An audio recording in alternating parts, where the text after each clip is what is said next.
What's up, everybody? Welcome to today's section of the Daily Bible Verse Reading. Hope everyone's good out there.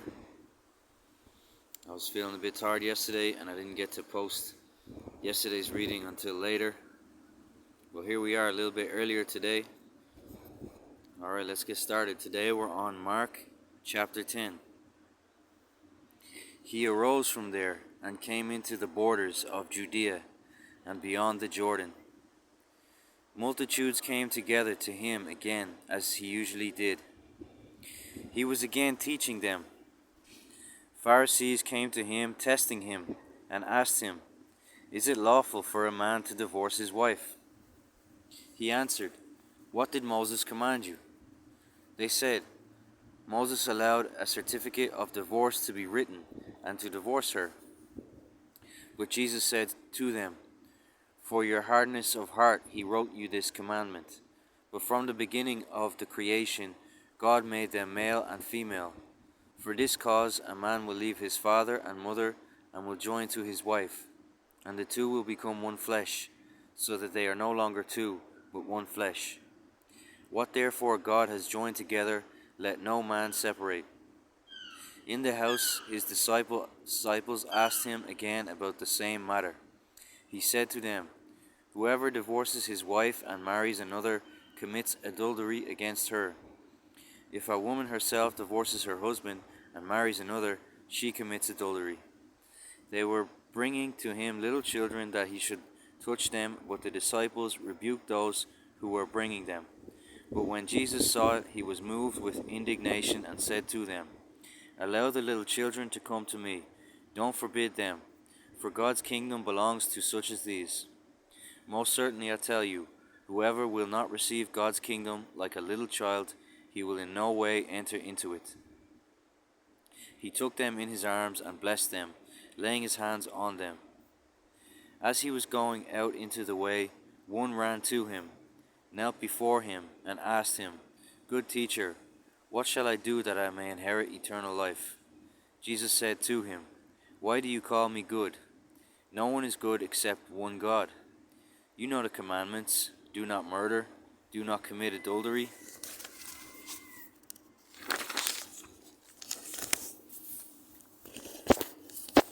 steal, do not give false testimony, do not defraud, honor your father and mother." He said to him, "Teacher, I have observed all these things from my youth." Jesus, looking at him, loved him and said to him, "One thing you lack. Go sell whatever you have and give to the poor, and you will have treasure in heaven. And come, follow me," taking up the cross. But his face fell at that saying, and he went away sorrowful, for he was one who had great possessions. Jesus looked around and said to his disciples, "How difficult it is for those who have riches to enter into God's kingdom." The disciples were amazed at his words. But Jesus answered again, "Children, how hard it is for those who trust in riches to enter into God's kingdom. It is easier for a camel to go through a needle's eye than for a rich man to enter into God's kingdom." They were exceedingly astonished, saying to him, "Then who can be saved?" Jesus, looking at them, said, "With men it is impossible, but not with God, for all things are possible with God." Peter began to tell him, "Behold, we have left all and have followed you." Jesus said, "Most certainly, I tell you, there is no one who has left house, or brothers, or sisters, or father, or mother, or wife, or children, or land, for my sake and for the sake of the good news, but he will receive 100 times more now in this time, houses, brothers, sisters, mothers, children, and land, with persecutions, and in the age to come, eternal life. But many who are first will be last, and the last first." They were on the way, going up to Jerusalem, and Jesus was going in front of them, and they were amazed, and those who followed were afraid.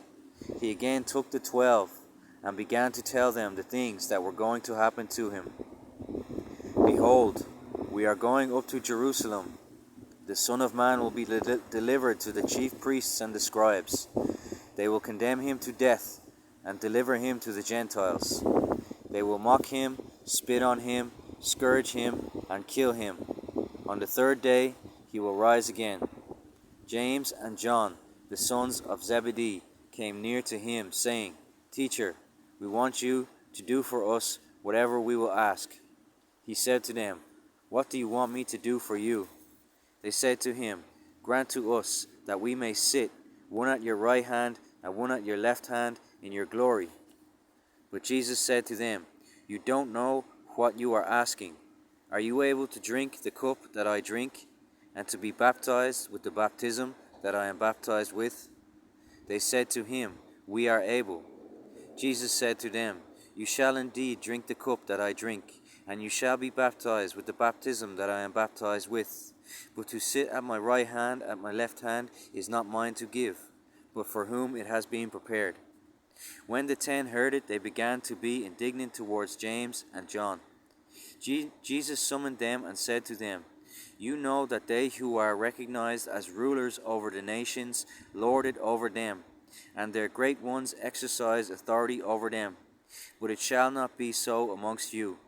But whoever wants to become great amongst you shall be your servant. Whoever of you wants to become first amongst you shall be bondservant of all.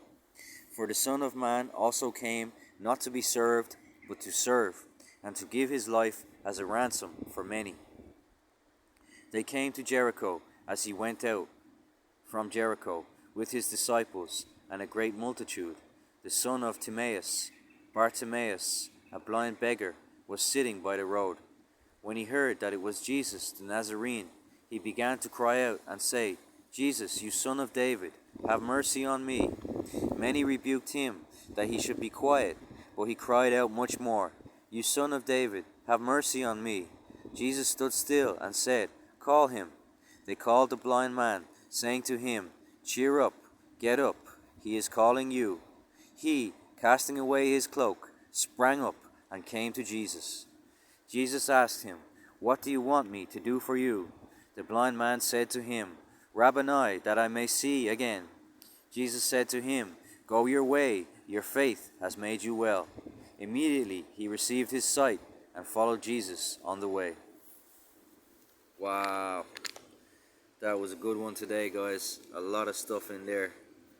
A lot of very powerful stuff in there. That's Mark chapter 10. Mark chapter 10. Wow, thank you for taking this journey with me, guys. It's really life-changing reading this book. Just one chapter every day it's remarkable what it's doing for me, in my mind, and I hope it's helping you guys also out there. And just keeping this ritual for myself, it's giving me structure, it's giving me an anchor, it's giving me a reason to wake up and get out and find a good place to do this for you guys. And I keep telling you, there is a lot of resistance. Every time I come on here, I keep telling you this is not easy. There's a lot of resistance, and as you can hear, I don't know if you can hear the sirens in the background, and the weather just changed. It started raining very heavy since I sat down to read this to you guys, and about a couple minutes before I sat down, there was a helicopter hovering over and over again over my head. So I say all these things just to say to you how powerful this message is. This is evidence, this is proof. The resistance that comes your way when you try to share this message with people, it's proof, it's evidence, it's unchallengeable, undeniable evidence of the power of what you're preaching. So anyone out there who says, "Oh, this is all nonsense," well, if it's nonsense, then why is the entire world throwing the kitchen sink at everybody who tries to get it out there? Why are the powers that be constantly trying to shut up the preachers? There's got to be something to it, right? They're not going to spend all that money, waste all them resources and time and people and manpower for nothing. There's a reason why they do all this. So that's evidence. It speaks for itself. And to me, I wear it like a badge of honor. It doesn't trouble me. I'm honored by it. Thanks, guys, for joining me again. I'll be back again tomorrow. Same time, same place, same channel. God bless you all. Amen.